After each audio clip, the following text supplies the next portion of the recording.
Papua bukan tanah kosong. Saya Raja Ampat. Papua bukan tanah kosong. Sekarang gue tanya nih sama kalian semua, ini analogi ya. Apa sih yang bisa dibanggain Indonesia ketika lu lagi ketemu turis di luar negeri? Makanan sama alamnya.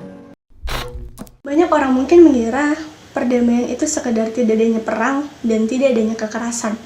Tetapi buat kami, perdamaian adalah saat alam bisa bernafas, saat laut bebas dari ancaman eksploitasi, saat hutan tetap hijau, dan saat manusia bisa hidup berdampingan tanpa saling merusak, terutama terhadap alam.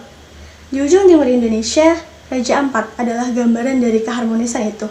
Alam dan manusia hidup berdampingan dan saling menjaga. Tapi sekarang harmoni itu terancam. Bukan karena tak ada yang peduli, tetapi karena belum cukup banyak dari kita yang bersuara. Inilah cerita dari Raja Ampat tentang perjuangan damai bukan dengan amarah, tetapi dengan harapan. Dari surga terakhir yang kini butuh perlindungan. Di sebuah tempat di ujung timur Indonesia, di mana langit dan laut bertemu tanpa batas, di mana ribuan pulau karang berdiri tegak bak lukisan alam. Inilah Raja Ampat, permata biru Papua yang memikat dunia. Di bawah permukaan airnya yang sebening kristal, tersembunyi taman laut yang paling kaya di dunia. Lebih dari 1.500 spesies ikan, ratusan jenis karang, dan biota laut lainnya hidup berdampingan dalam harmoni. Di atas air, tebing-tebing kars menjulang tinggi. Hutan hijau lebat menjadi rumah bagi burung cendrawasih. Bunga surga yang hanya ada di tempat-tempat penuh kedamaian. Raja Ampat bukan hanya milik Indonesia. Ia adalah warisan dunia. Ia adalah rumah bagi alam, bagi budaya, dan bagi generasi masa depan.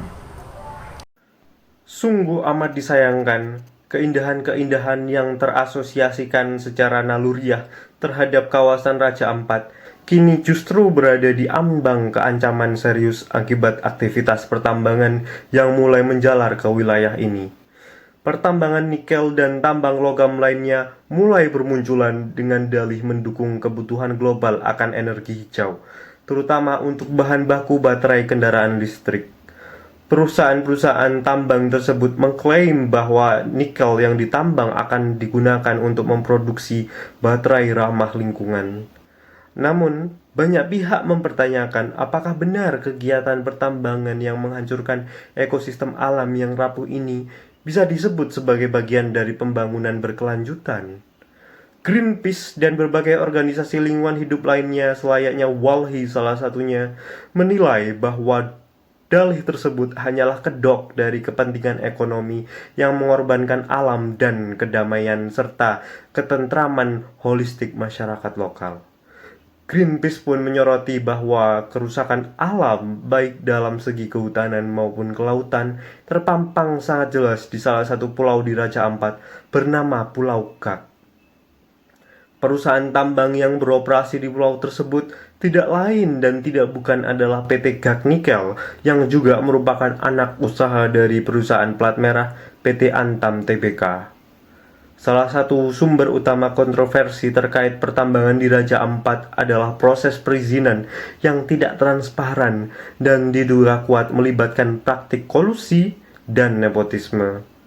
Beberapa izin usaha pertambangan atau IUP dikeluarkan tanpa melalui kajian lingkungan yang memadai atau melibatkan partisipasi masyarakat adat. Bahkan dalam beberapa kasus, masyarakat lokal baru mengetahui adanya tambang setelah kegiatan eksplorasi dimulai. Sungguh ironis sekali. Jika tambang nikel di Raja Ampat terus dilakukan, hal ini akan menimbulkan dampak besar yang mungkin nantinya akan merusak hampir semua aspek kehidupan, seperti alam, laut, manusia, dan budaya. Dari segi lingkungan, pembukaan hutan untuk tambang menyebabkan hilangnya vegetasi penahan tanah. Ketika hujan turun, tanah akan mudah tererosi dan akan sering terjadi longsor. Lumpur dan sedimen mengalir ke sungai dan nantinya akan berakhir ke laut. Di sana, mereka akan menutupi terumbu karang dan membunuh ekosistem laut secara perlahan. Air laut menjadi keruh. Cahaya tidak lagi bisa menembus hingga ke dasar. Proses fotosintesis terganggu. Karang mati dan ikan pun kehilangan habitatnya. Raja Ampat yang dikenal sebagai pusat keanekaragaman hayati laut dunia menghadapi ancaman serius terhadap keberlanjutannya. Selain itu, tambang menghasilkan limbah logam berat yang akan mencemari sungai dan sumur masyarakat. Air menjadi tidak layak untuk dikonsumsi. Hutan mangrove ikut ditebang, meningkatkan resiko abrasi dan merusak tempat berkembang biak bagi biota laut. Secara sosial, masyarakat adat kehilangan tanah ulayat mereka. Lahan yang diwariskan secara turun-temurun digantikan oleh wilayah tambang. Konflik dan ketimpangan mulai tumbuh. Identitas budaya yang selama ini dijaga juga ikut tergerus. Secara ekonomi, nelayan tradisional akan kehilangan mata pencaharian akibat laut yang tercemar. Wisata bahari menurun karena kondisi alam yang rusak, membuat usaha seperti penginapan dan jasa-jasa yang ada di sekitar akan mati secara perlahan. Tambang nikel bukan hanya menggali tanah, tapi juga menggali krisis ekologis, sosial, dan budaya. Jika terus dilanjutkan, Raja Ampat bisa kehilangan segalanya, lautnya, tanahnya, dan jiwanya.